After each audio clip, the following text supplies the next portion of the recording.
welcome to North Shore Live Cooper's Corner. We're live this evening. This is April the 25th, 2018.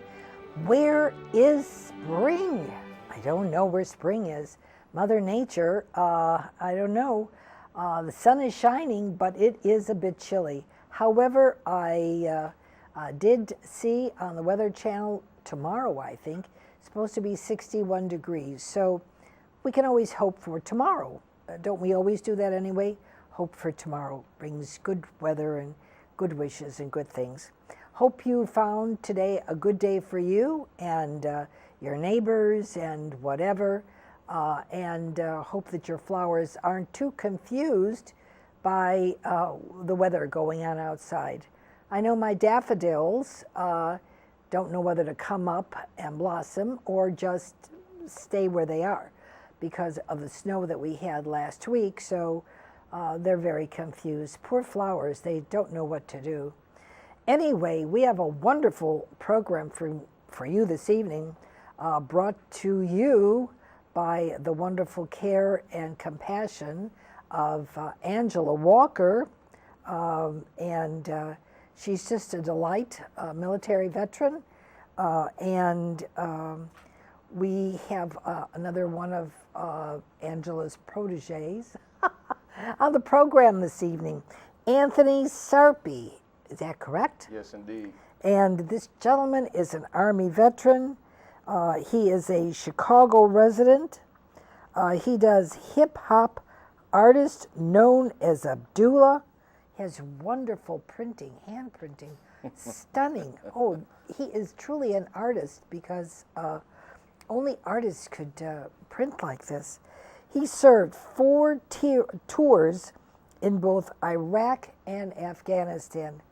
Welcome and thank you for your service. Thank you so much. Thank you for having me aboard. Oh, I greatly appreciate your taking the time to come this evening because I know Angela speaks very highly of you, and with the wonderful work that you do, the poetry stuff that you do, the putting to work, this is a interesting position that you have such a talent for. Really wonderful. How'd you get started in this? Well, when I was a kid, I started writing poetry. I started writing love poetry. Oh. Because as a kid, when you like girls, well, we hope so. I was very shy, so me writing poetry was a way to express my feelings for an actual girl I liked as a child. How nice. When I was a teenager, about 14, that's when I started the transition in my poetry to hip-hop music because I was greatly engrossed into the hip-hop music at that time. Oh, wow. And as I began to grow my fascination for hip-hop, I started to write about not only just things that were going on in my neighborhood, but actually reflecting the things that categorized me as a human being. As a person who was a straight-A student in school, played sports, and liked to read and things of that nature, and I incorporate all of those elements into my music. And today what I do is I try to spread positivity within my lyrics and try to picture myself as a positive figure because I am a father and I'm also a very active member in my community. That's good. That's good. I see you like the White Sox. You're in Cubs territory, so okay. Let me make. You better make the sign of the cross because I'm going to tell you, somebody's got to protect you here. Let me make the correction. I'm a diehard Cubs fan. I grew up loving the Cubs back in the '80s when they had Mark Grace and Andre Dawson. In the '90s, I was a diehard Sammy Sosa fan. Yeah. But when I moved to the South Side in the early 2000s, I had no choice but to become a White Sox fan. White Sox fan. I'm a Chicago fan. It's just today. Okay, we know that it's in your heart, but you got to wear it on the outside. It's just today I decided to wear the White Sox. That's all. Okay. No hardship here. Not a problem there. Did you do any kind of hip hop on the Cubs or the Sox or anything? I mean, I was just happy the Cubs won the World Series in 2016. I was too busy celebrating. Isn't that something? We never thought it was going to happen, but, there's always hope. Hey, I'm just so happy it happened in my lifetime because my grandmother was a diehard Cubs fan and she didn't live to see that. So when they won, I broke down and cried in remembrance of her. Isn't that something? Isn't that something? Well, you brought some material to do for this evening, and do you know which one you want to do first? And can you give us some input on what it is? Yes, as a matter of fact, in June, I'm going to be presenting a new album. The album is called Black Determination. This is a picture of me and my son. How beautiful. Yes, one. He's a beautiful boy. Lovely, lovely child. The name of my album is called Black Determination, and it's basically presenting the black man in a positive light because ordinarily throughout the media and in society at large, a lot of black men get a bad rep. And my album is served to be a representation of what black men really are in our society. Okay. And the track I'm going to do for you is called Black Man Determined, which basically replicates everything I just stated about what my album is all about. And it showed the black man in a positive and productive light because I myself am a black man and I look at myself as a positive and productive person. Well, that's good. That's good. Have you performed this before? I mean, actually, this is the first time I'm going to be performing any song off this album here. Goodness sakes! Your inaugural, the first time. Oh, I'm so honored. Oh, thank you. But the album comes out the 8th of June, and then the very next day, I'm doing the album release party in Chicago, which is going to coincide with not only for the release of the album, but also my birthday. Happy birthday, I was going to say. But yeah, that's going to be wonderful. Oh, my goodness sakes. Well, what's the name of this portion of the album, of the song that you're going to do? What's the name of it? The name of the song we're going to do is called Black Man Determined. That's the name of it. Okay. Yes. Okay. All right. Well, here we go. Okay. Yeah, it's Abdullah, y'all. Check it.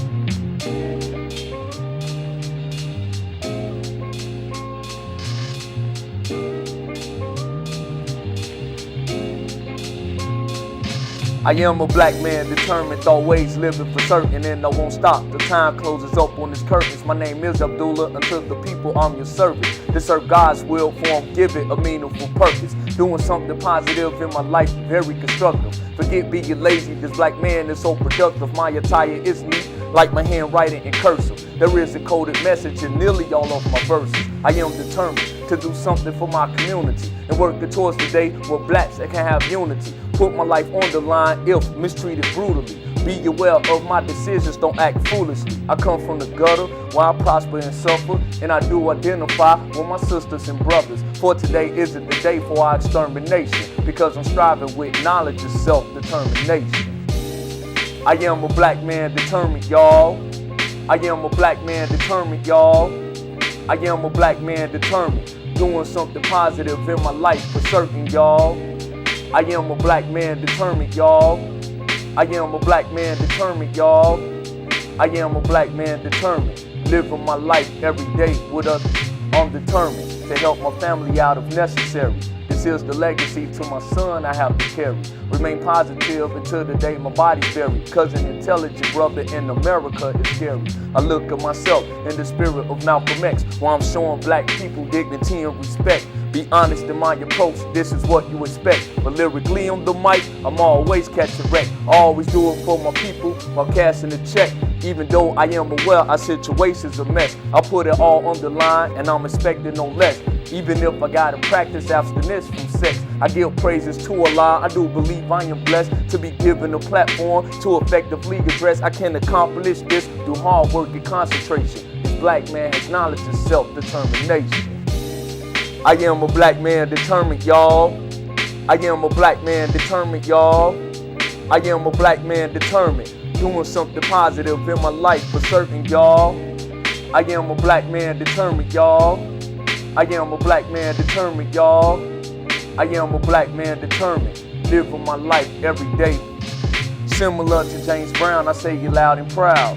That I'm black and I'm proud, it's heard across the town. I'm very thrilled about learning my melanin history, whether it's relevant or surrounded and hear the mystery. My criticism of white supremacy can get to me because I ride to live my life with bravery and infamy. I cherish the spirit of the U.S. Army Infantry, cherish my loved ones and carry love and memory.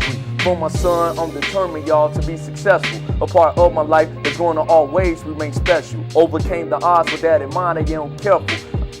People, I think before I speak, plus I gotta be careful. What I say on social media, my issues are racial. In the end, I want my soul to be clean like detergent and work real hard cause I'm a black man determined. I am a black man determined, y'all. I am a black man determined, y'all. I am a black man determined, doing something positive in my life for certain, y'all. I am a black man determined, y'all. I am a black man determined, y'all.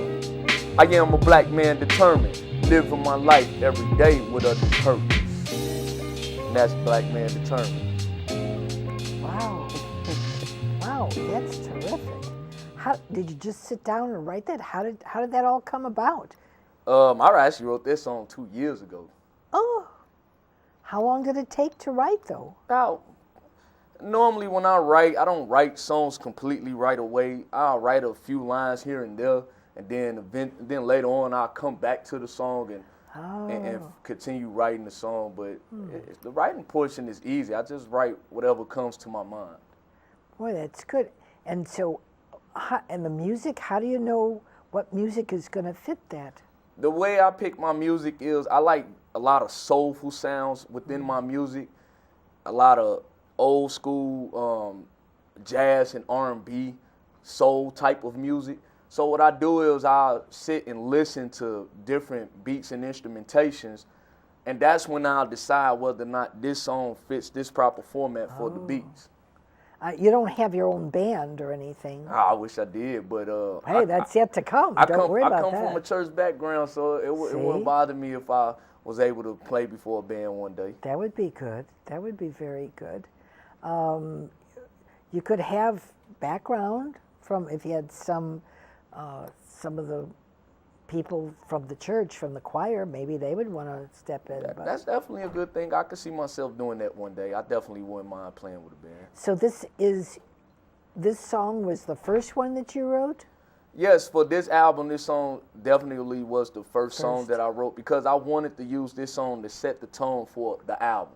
And how many recordings do you have on the album? There are 12 tracks on the album. I deal with various topics. I'm speaking about being faithful in a relationship, speaking about how black people need to control the economy and run the politics and societies within their community. I'm also speaking about providing a proper family structure, such as having a man, woman, and child within the household. And also detailing personal growth for myself personally as a man. And lastly, one of my favorite songs on the album is entitled Fatherly Love, where not only do I express my own love for my son, but how more father figures need to be present and prevalent in the community, because at the end of the day, these children, they want a father figure. Sure. They want a man who's going to give them guidance as well as inspiration and show them the way to be positive, productive members in society. They want to identify. Exactly. If they have a little boy, he wants to identify with his dad, of course. That's wonderful. The song has really got some good points to it. Oh, Anthony, really wonderful. Thank you. And it's a first out, because it's a first on our program. It's not going to be out till June 8th, you said? Yes, the album will be out June 8th. It'll be online, but I will have physical copies on me on that day. Wow. And today is April the 25th, so we've got a head start with everything. That's terrific. Yes, indeed. Oh, wow, wow. So did you sing this before any other groups or anything? No, not this song. This is actually the first time I'm performing this in person, period. Wow. However, I do shows across Chicago and the Chicagoland area all the time because I'm very active in the poetry community, and I definitely salute them for giving me the motivation to continue to do hip-hop, because about 5-6 years ago, there was a time where I nearly gave up on doing rap music. But when I started going to poetry circuits and I saw that how serious they were with their craft, it definitely motivated me to get back into not only just writing music, but performing music full time. And so, Wow. you know, rap is basically poetry. It's RAP, rhythm and poetry. So it's basically the same thing. It's just that the poetry community definitely goes a little bit extra with their methods of getting their message across. I know people in the poetry community, they perform all over the country, and that's definitely inspiring to me because I want to do the same thing. It is very inspiring, and the music has got such, the lyrics, you listen to the lyrics, it's just common sense to listen to what Right. you're saying. Well, what I like to do in my lyrics is I like to take it back to hip hop more in a 1990s type of form, because rap music today is very confusing. You know, it's heavily drug infested. It has some of the most negative, you know, connotations Yeah. that you can listen to. Whereas my music is predicated on spreading positivity and love, and also giving a balance to actually what's going on within the music of today. That's nice. That's nice. So, is WVON still on the air? I mean, Yeah. will they play any of this stuff? I don't know. I mean, I would love to go on their show just to do an interview. Wow. I don't know. Wow, this is outstanding. Really is, really is. I'd like to hear more. What else have you got? If the technician could play track number 2, I have a song called Past Heroes, where I'm actually celebrating some of our African American heroes throughout history. Good, okay. That's probably gonna be the last song I do, because those are 2 I know by heart. Okay. We should get to know about our past heroes. We should get to know about our past heroes. We should get to know about our past heroes. We should get to know about our past heroes. I fully embrace my past heroes like Harriet Tubman, who freed 300 slaves and she fought for justice. During the civil rights movement, they protested and marched, but that wouldn't be possible without Rosa Parks, because she refused to give a seat into a white man. Malcolm X made me proud to even be a black man. He taught me to fight for mine by any means necessary. This is a legacy and a message I always carry. Marcus Garvey wanted us to go back to Africa so we could understand about our presence and caliber. Just like Farrakhan be preaching up in the minds, the black community should learn about the Harlem Renaissance and Black Wall Street before the ultimate destruction. Study your history such as Reconstruction. Don't never let anyone label you a Negro, so be proud to learn about your true past heroes. Yeah. No past heroes. We should get to know about our past heroes. We should get to know about our past heroes. We should get to know about our past heroes.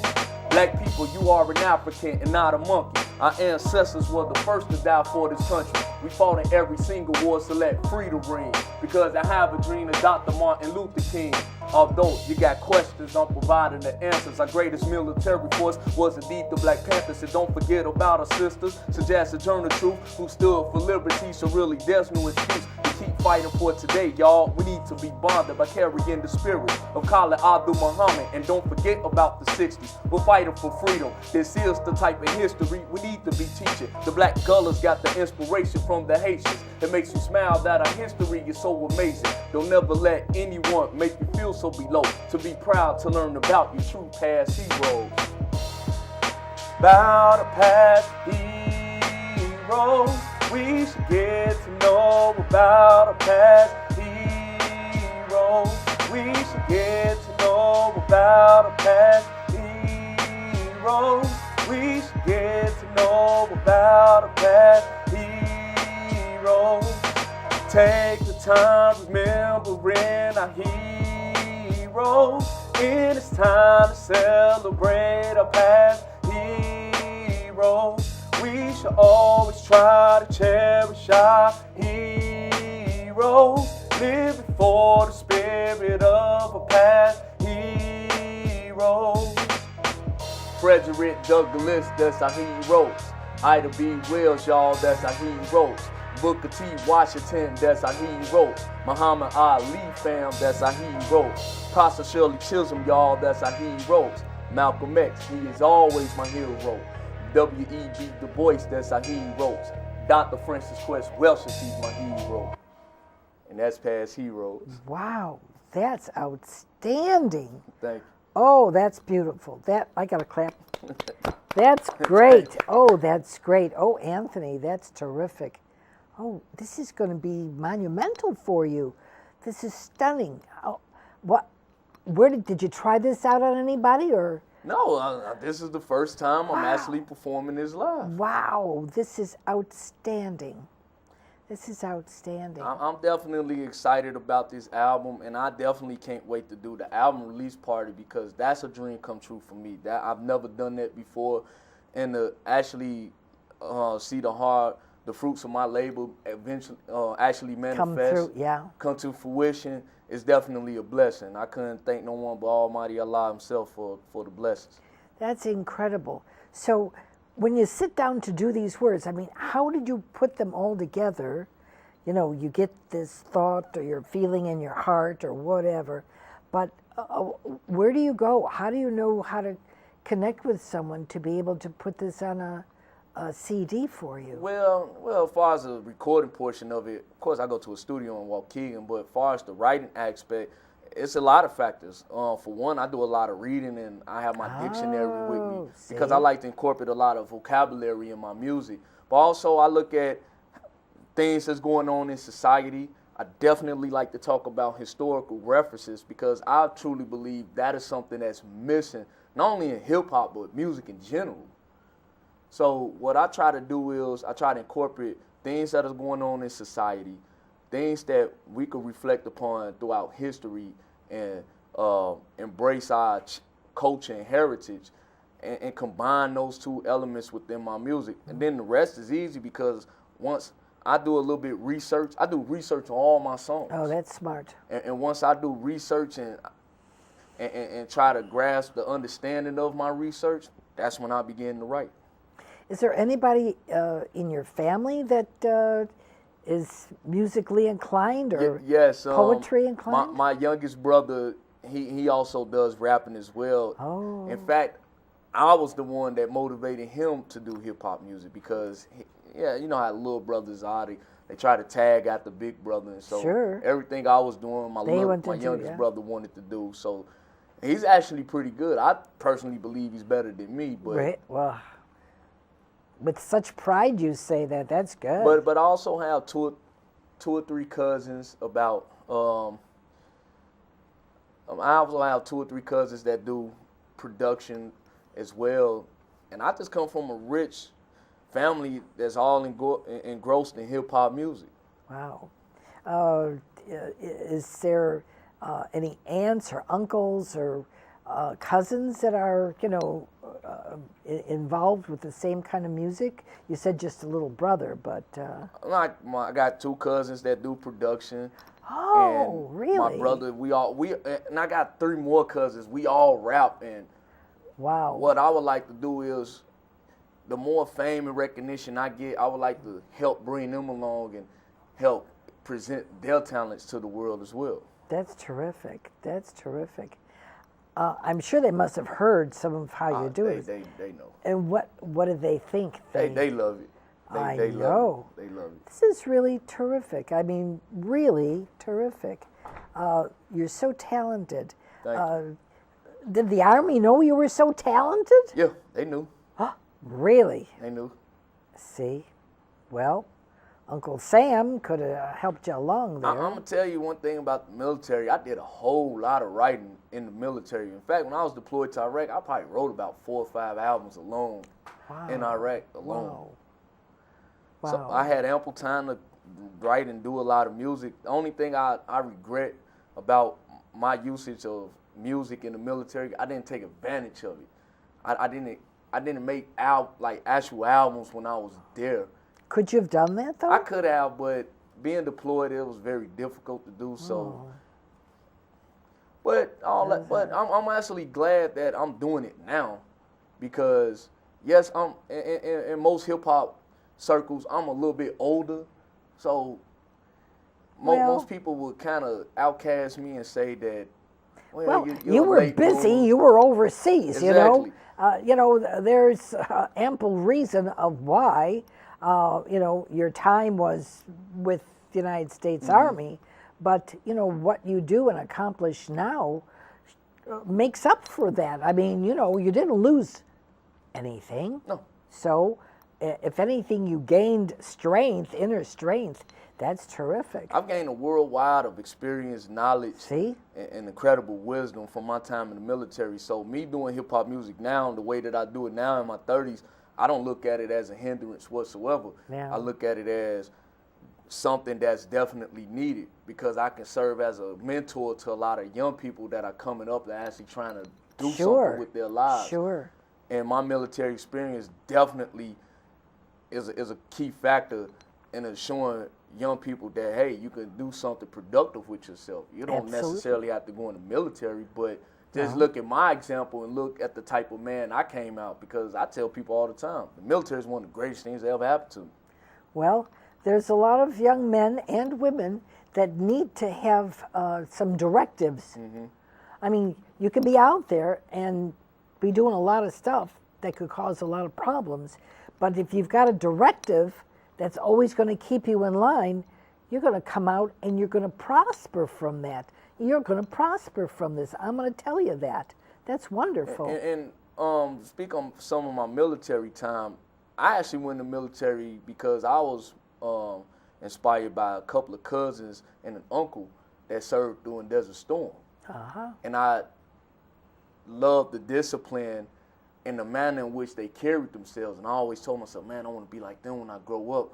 So when I went in the military, it was a total shock, because I didn't know what to expect. Holy cow. But when I went in the military, I had the discipline in me. The military just brought it more out in me. Yeah. And so when I went to Iraq, yes, it was a complete culture shock. Whew. However, I embraced the travel, and I embraced being around different cultures, different nationalities of people. And believe it or not, while I was in Iraq, I actually became a Muslim. But Islam has been one of the greatest things for me personally, because it's given me that inner peace I've long so desired. But while I was in the military, I've met so many wonderful people that have served this country, many of whom I'm still friends with to this day. Absolutely. Did you have to eat the, is it MRI or MRE? MRE. MREs? You should have joined the Navy. The Navy's got good food. I think the Air Force got the Navy beat for its food. They had restaurants and things like that in Iraq, and we was actually jealous of them. MREs. What all did you eat? MREs are meals ready to eat. I've always loved the chili, the beef stew. I always hated the jalapa. Oh, geez. You don't know what that. But they used to have all the candy inside the bag MREs, so it's like, okay, you get 2 MREs, you'll get Hershey bar or you get a Hershey bar, get a brownie. So you may get lucky to get maybe one good, one bad MRE, but in the bad ones they had the good candy, so it was definitely good to. Oh my goodness, my stars! Yeah, my David that was in the Army, and he was overseas, and he was military police. He said that stuff was terrible. But Randy, that was in the Navy, he said, I don't see what's so bad about this. The Navy was giving him, and he was on an aircraft carrier too, and there were kitchens going 24/7 because planes were taking off and planes were coming in, and the pilots had to eat, all hours of the day and night, and they had wonderful food. I mean, really wonderful food. But those poor guys in the Army, like David, he said, no, we got these MREs. It was not exactly hot meals. The Navy gives hot meals. Well, it depends. I mean, when I was in the Army, if we was out in the field training, we got as much hot meals as we could get. Yeah. Because So people that worked in the kitchen, they would bring us food as much as they could. But when we was out actually in combat, I could see where the frustration lies in, because yeah, those MREs definitely wasn't hot at all. So, Well, but we all dealt with it. yeah. We dealt with it to the best of our ability. But what I will say, as far as my experience, is we ate a lot of the local food. Like, we would go out in certain towns and villages, and they would cook us food. food. And, oh man, the bread, I think they call it the mana. Oh my God, it was so What amazing. is that? What is it like? It is hot. It's Round? Round, long. It's definitely soft. Soft. And they cook it with some type of cooking oil. Oh. And they pretty much bake it. But when you eat it, it's almost like eating an entire meal. Really? Just the bread alone? Just the bread alone. Oftentimes, like for breakfast, they will cook potatoes and eggs, and it was some of the best food I ever eaten in my entire life. Really? Really? And that it will fill you up. Well, when you go to different cultures, their food usually is very, tasty. I mean, they wouldn't make it if they aren't going to eat it. And if they eat it, it would be palatable for somebody else to eat it. Another thing I liked when I was over there was the tea. Tea? Yeah, the tea. I can't remember the name of what the tea is. I'm pretty sure my Muslim people that are following me would comment on me about it. But the tea over there was so strong. Like, if you were literally tired on a mission, if you drunk some chai, that's what it was, chai. If you drunk some chai while on a mission, if you were very tired, You're up. you could drink one cup, you'll be up the rest of the night. That's how strong and powerful and good it was. Well, it had to have some caffeine in it, boy. It would straighten your tail real good. And I'm not a caffeine person, but I did drink chai a lot of times. I mean, they don't have to mix it with no milk or sugar. No, none of that. Just straight Yes. and, Add sugar to it, you're ready to go. ooh, wow. Tea, not coffee. No, not coffee. What, did they drink coffee there? Some did. Most of them didn't. They normally just drink the tea. Is tea grown? They have to import it, don't they? I think they grow it. They grow the tea. I know in Afghanistan they grew it. I'm not so sure about Iraq, but in Afghanistan they definitely grew it because it comes from the ground. The ground, oh my. But the area is so dry. How could it possibly grow? In Iraq, I could see your statement on that because it is mostly desert. Sand, desert, terrible. But Afghanistan is a little bit different. Northern Afghanistan is definitely all mountains. Yeah. And Northern Afghanistan is, like, even in the summer, it snows in the mountains. Wow. When you go central and southern Afghanistan, it's a little bit more warmer, but it's still all mountainous. So they live in mountain dwellings. The people inhabit them. They're goat herders. I don't think they have sheep, but goats. They have goats. Sheep is more in Iraq. Right, yeah. Than but they're herdsmen. They've been this way for centuries. This is what they do. And you'd be surprised when you go over there, you see a lot of that ancient prehistoric culture that's still prevalent over there. Sure. Well, because that's handed from father to son to father to son all the way down the line. Generational. I mean, this is what they do. They like what they do. They are who they are. And this is their culture. To bring them into the 21st century, you can't do that. They're back in the 12th century, but they're happy with what they do. Now, I want to make a clear distinction. Some of that is true, that there's a significant portion of the population in both countries I've been deployed to that still live in prehistoric times. Yeah. However, there's a large, significant portion that has adapted to the 21st century way of living. It's just they're more impoverished than we are here in America. Really? Yes. Didn't know that. You had a chance, though, to meet some of the people from over there. That's some of the most wonderful people I've ever met in my entire life. Are they? How do you communicate with them? What's the language? Well, I speak Arabic somewhat. I'm not fluent in it, but I do speak a little bit Arabic. So I was able to kind of relate to the people in that manner because, one, I spoke some Arabic. Two, Yeah. I'm a Muslim. Yeah. So I was able to relate a little bit more differently than a lot of soldiers did. And but there's a lot of people over there that spoke English as well. They a lot did. of interpreters, yes. Interesting, very interesting. So, when you paid them for the food that they made, is it American dollars or No, How do in you- Iraq, it's more the dinar. It's called the dinar. Dinar, The dinar. value is less than in American dollars, but Afghanistan, I don't think we've ever paid anybody. They just gave us the food. gave you the food? But the way we would do it is, if we went out in sector, did a patrol. Let's say we worked with the local police. The policemen would make sure that we had something to eat every time we came there, Look how because they appreciated our generosity by, Appreciative. Oh, giving them resources to help fund. you're helping them. Yeah. You're helping them. They're so appreciative. Look at that. See, the people are the ones that suffer the most. They're not in uniform. They're not fighting any war. Mm-hmm. It should be,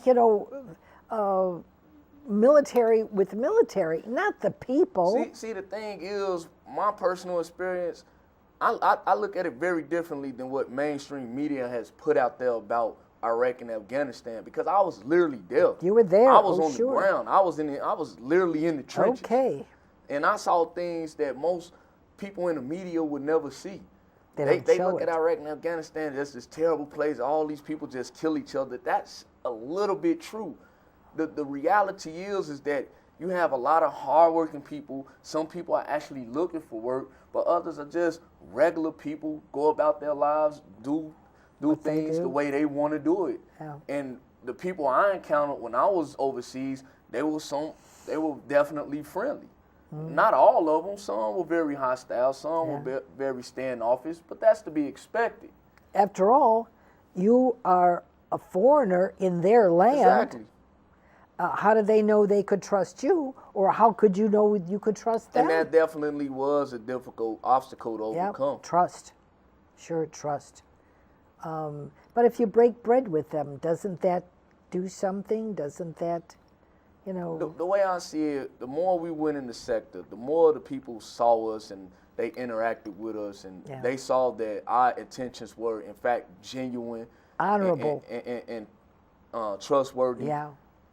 That seed of mistrust began to evaporate, and I know every time I went over there, and by the time I left, the people that we served in their communities, they trusted us. So how long were you in Afghanistan? I did 3 tours in Iraq, all of them about a year long, and then I did 1 tour in Afghanistan for about a year as well. So you were there long enough that they knew you. Yeah. And how do you communicate? Did you say, I'll write you, or how do you communicate? I give you a great story. My second tour in Iraq, this is how I got the name Abdullah. Yeah. An interpreter, he found out I was a Muslim, and he called me Abdullah. He said, your name is Abdullah. You're a servant of God. This is why I use the name Abdullah in my music, because not only do I serve God, I believe that my talent, my gift serves the people. But at the end of my second tour in Iraq, we had this interpreter. I forget his name, but he actually had me write a song for him. Really? Yeah. Ah. He had me write a song for him, and he was so appreciative Oh, of it. for sure. How exciting. How exciting. And so, can you communicate with him? Does he have a cell phone? I or haven't does he- spoken to him since I last left that tour in Iraq. That was 2006. But Wow. I do speak to about 3 or 4 interpreters from Afghanistan. I speak to them every once in a while on Facebook. So we've been able to that's keep nice. that bond and that communication. That's Open. Yeah, that's good. Last time I was over there was nearly 10 years ago. Oh, wow. Wow. That's incredible. That's incredible. But you wrote him a song. How nifty is Yeah. that? Listen, when you get that CD CD, going, You better send him one because he's going to be ecstatic about it. That'll be wonderful. Well, what I do is once the album is released, I'm definitely going to contact my Afghanistan buddies and I'll let them know, hey, put the word out, the album's out, send it to everybody. Wow, how terrific. That's good. And you could call him by name. You could want to mention. You could have mentioned his name. He went by the name, I think, Jeff. It's been so long, I can't honestly remember. Well, I'm sure he'll know when. Well, I'm on Facebook every day, so the guys that knew me from Iraq and Afghanistan, they definitely can. Well, this is going to be on YouTube, and it goes over there, so they'll see you, they'll know you, for sure. Well, I also have a YouTube page, so that'll be good. Once they see this video, they can find me from the video and contact me. That'll be terrific. And I definitely will be honored to get back into contact with them. Wow, that'll be terrific. That'll be terrific. So, any of your buddies that came back with you, did any of them marry, or they, Some of my closest friends in the military. My man, shout out to my man Britt City. He's definitely one of the greatest fellow buddies I've ever had in the military. Terrific. He's a married man. He got 4 wonderful daughters. Oh, wow. He kind of mad at him because I got a son. He's never been able to get a boy. You got 4 weddings there. He's got 4 weddings to provide for. Oh boy, Hey, just send me an invite. But oh my God. Yeah, I got a lot of great guys that I still talk to this very day that I serve with, and they're definitely supportive of my music, and not only just my music, the things that I got going on in my personal life. I currently work for the post office, and I'm also in school for computer programming. Wow, wow. And I'm doing very well in school that I'm actually on the dean's list, and I've made the Honor Society. The Honor Society. Yes. Oh, congratulations. That's wonderful. That's wonderful. You see, there is a future, and it would be good for you to speak out to the other veterans that are out there and to let them know that there is a future. They should feel that, we all care about them, and that they should go forward with education. I definitely agree, and that's one of the great things I like working at the VA in Great Lakes. That's actually how I met Angela.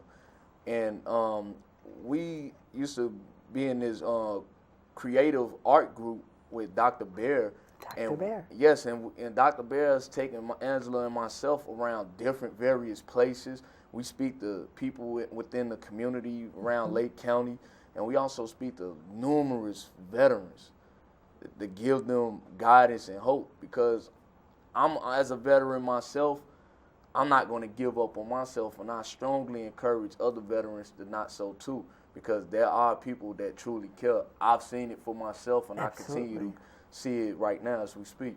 You're so upbeat. You're terrific. Anthony, you'd make a wonderful speaker for the VA. I mean, these guys, they need encouragement. They're so down on themselves. We can't be down on yourself. You might have a day or two that you feel kind of blue, but you gotta go up, My thing with that is I like to be a little bit more interpersonal with veterans in that regard, because anybody can get up there and speak and say a lot of encouraging things. However, I gain more of a motivation when I speak to veterans face to face. When I speak to them face to face, because I know how they feel. I've gone through it as well. You've been there. So, hand contact, if you shake a hand, or you see their face, you can pretty much read what they've got on their mind. You can see if they're down or not. What kind of building blocks would you use to help a veteran get, Well, one thing I've done about 6-7 years ago, I actually wrote a song about my military experience and dealing with combat trauma and PTSD that I definitely wouldn't mind sharing if I can. Sure, absolutely. The name of the song is called The Realities of Combat, and every time I perform this song in front of a lot of veterans, they appreciate the authenticity within the lyrics, because it definitely relates to the things that not only they went through in combat, but the circumstances they face once they return home from Come combat. back, yeah. And this is how I'm able to reach out to a lot of veterans because I can relate. Oh boy, and I'm going to tell you that the families are suffering just as much as the veterans because they don't understand what the veteran is going through. And that's definitely true and absolutely important to bring up because when I first got home from the military, I psychologically was not totally there, and it did kind of create friction in my own family. Oh, sure. And so once I moved up to North Chicago and started going to the VA there, I actually got the help that I really needed and that was yearning for. And so over the past 3 years, I've been able to communicate very well with my family to where, you know, they kind of think like, oh man, I know he went to the military, but he kind of cool, calm, collected now. You know, he's not intense as he used to be. Oh, and that's definitely a intense. great feeling. That's the word, intense. I know when my other son came back, it was incredible. I mean, it was really difficult. He's not the same as he was when we sent him. When he came back, he was totally different. And but he doesn't think there's anything wrong with him. See, a lot of veterans don't. And what I try to tell people is you cannot force the veteran to get any help unless he or she sees that they have a problem within themselves. And then once they notice that, then they'll take it upon themselves to actually get the help that they really need. Get the help. But you can see it's changed your life.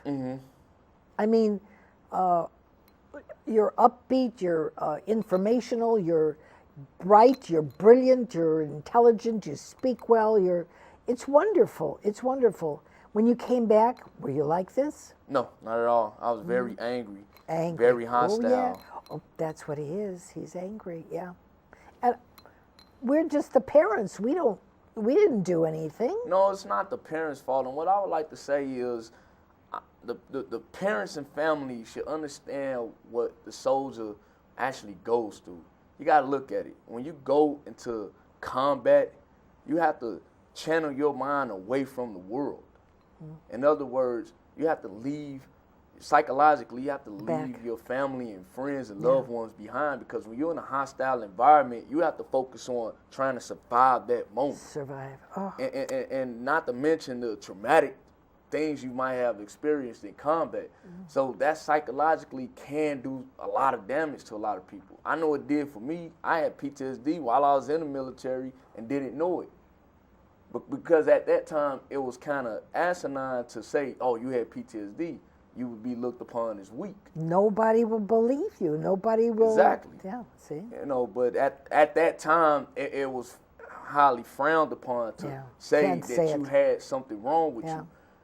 So this is why when a lot of soldiers was coming home from Iraq and they were getting out, this is why the family probably couldn't understand what they were internally feeling or going through. The anger, hostility, just, screeching. What motivated me to change was my mother and my son, because one day I got into a terrible fight with my brother that I hurt him so bad that I never thought I could hurt another human being that bad. And my mother told me straight up that if you don't change the way you behave or act, your son, it's going to come a time where your son is going to be afraid to want to be around you. Ooh. That right there was a wake-up call. Yeah. And I took it upon myself at that moment to completely change my life. Not be the Anthony I once was, but to be a new and improved Anthony. You can never go back, Anthony. Exactly. You can't go back. You have to move on with the times, but you have to refine yourself. You know, that was hard when you were overseas. Your life was on the line every minute of the day. No matter how many friends you may have made or the people may have been nice, you were there to do a job. You're not there to be able to, stroke them and tell them good. You're there to protect them. And you were the first line of defense for them. That's really hard. Yeah, and I'm glad that I'm able to translate those emotions and feelings through my music, and Yeah. I definitely would like to perform the Realities of Combat song before, we wrap Sure. up this Let's interview. go. Go ahead and do it. I don't have the music, so I'm just going to do it what we Absolutely. call acapella. Okay, a cappella. Okay. To all my soldiers in the battlefield, I hate that you died, cause when we lost Sergeant Chevy, for days as they cried, we're fighting a brutal war that was built over time. There are facts in this song that I cannot deny, such as a mental breakdown in my third tour, to make it home alive, the ultimate goal pursuer. Y'all won't believe how many times I stepped on IEDs, missed bullets to the head that nearly silenced me. Your adrenaline's pumping as the rounds start thumping. Empty shells of 50 cal rounds shot by the hundreds. You're screaming and panicking while surviving the ruckus. Your buddies and officers are the ones you be trusting. And at home, your wife gets worried about her husband while on the mission, but not aware when he's coming. See, I survived Afghanistan where the tragedy's at, as a witness of the realities of combat. The brutal truth about war. This ain't a game, you gotta walk the walk. This is real combat with a frontal assault. Don't be afraid when the soldiers are willing to talk. Listen. The brutal truth about war, because it's difficult to change his mood. Seeing some things that psychologically is so bruised. The realities of combat can happen to you. Accustomed to doubts and fears flying over the Atlantic. Flashes of combat is making me post-traumatic. Explode at any moment, mentally wreaking havoc. I'm at the VA and worse than a crack addict. I'm hearing lots of noises, so I'm always alert. No. Deep inside my family doesn't understand my hurt. What I'm feeling from years of combat experience. When I don't get attention, I start to act envious. I could get in violent mode at a moment's notice. When I really need help, and that is so important. Suicide thoughts occur because I seem hopeless. Close to death as a youth, the facts are unfolding. I might be a hero, but I do feel alone. You seem lost and forgotten once you return home. War is hell, tormented with support that we lack, but I'm a survivor of the realities of combat. Wow. Wow, is that moving? Oh my goodness. I, as a parent, as a mother of two veterans, can tell you that is just moving. Absolutely. I heard every word you said and could live that. Were you struck by a bullet? Is that, I was grazed. I see that. I see that scar on your face. I was grazed. Oh my goodness. By the grace of God, you were saved. I'm absolutely glad it grazed me, because had it went inside, it would have killed me. Oh my goodness sakes. Oh my goodness sakes. I'm so happy God was looking down on you, because, you know, you are really a wonderful, I was going to say an idol, but you're that too, but you're a wonderful young man to be able to show the younger generation you're a hero. You really are. Because, you know, if you wouldn't have pointed that out, I didn't even take notice of that. You didn't say anything before we were in the green room or anything. Well, I typically don't bring those things up, because even with me dealing with PTSD, it's still difficult for me to actually go into great detail about some of the combat experiences I was witnessed. bad, yeah, was bad. Because for me, if I even think about it, I do get flashbacks, and it's just something that I don't like to relive. Well, I can tell you that my son lost 3 in his company when he was there, and he came back. Really, it was very hard. Yeah, the person I mentioned in the song, Sergeant First Class Chevalier, he was actually my platoon sergeant during my third tour in Iraq, and unfortunately, 10 years ago, he was killed. Oh. He was killed a few days after the 4th of July. Oh, so and sad. that was very devastating for my platoon at that time. You know, I know me personally, I was very devastated, because the man was a father figure to me. He was not only a great leader, but he was definitely a man that I looked up to in high regard. And many of my comrades that I served with during that tour that I still speak to regularly, they'll all conclude that Sergeant Chevy was definitely the man. Oh. Plus, he's a Michigan Wolverine fan, so I kind of got a little bit beef with him on that one. But him and a lot of other guys whom I lost in combat, I think what I do today, I still carry on that spirit within me. This is why on the Black Man Determined song, I say I carry the spirit of the U.S. Army Infantry. Because yes, I speak as a motivating factor for black men. However, I'm not going to neglect my military experience. And the military actually has done nothing but great wonders for me in my life. It actually helped to develop me as a man. That's good. And I've seen it all. I've met presidents, I've met Secretary of States, I've met generals, and wow. But even meeting those people, they didn't strike me in a fascinating way as being in combat and being in a close camaraderie with your fellow comrades. Yeah. My comrades, those are my brothers. They will be my brothers until the day I die. They watch your back. They watch your back. And they're definitely fully supportive of Sure. my music and what I do. If I do a show in Chicago or whatever, and they're always liking my videos and they're always encouraging me to just continue doing it. You got a talent, you got a gift. Just continue to just push yourself further. And that's definitely satisfying, because at heart I'm still a soldier. That's not gonna go anywhere. That'll never go away. I'm telling you, that'll never go away. When did you muster out? How long ago did you muster out? I got out July 2011. 2011. All right, so you're still green. You're okay. You're still green on it. Okay. Yeah. Oh wow. I mean, like I say, when Randy went there, he was one way, and when he came back, he was totally different. I don't know what his eyes saw or his mind, was able to understand. But war is war. Mm-hmm. Yeah, it's not easy. Not easy. Well, they're playing our music. This is it. Oh, I want to thank you so much, Anthony, for coming. Thank you. God bless you. Thank you. And thank you for your service. I want to thank everybody out there for enjoying this program as I have.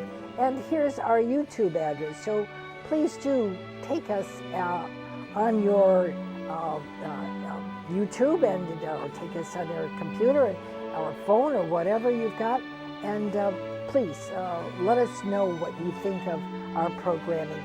And if you would like to be on our program, just drop us a note or contact us from the YouTube or whatever, and we'd be happy to connect with you and have you on the program. If you're a veteran, specifically, we'd like to hear your stories and where you've been. So thank you so much for watching. Have a pleasant evening, a very safe week, and we'll see you next week on North Shore Live, Cooper's Corner. God bless you all. Thank you so much, and enjoy the forthcoming wonderful weather we're supposed to have. Good evening. Thank you.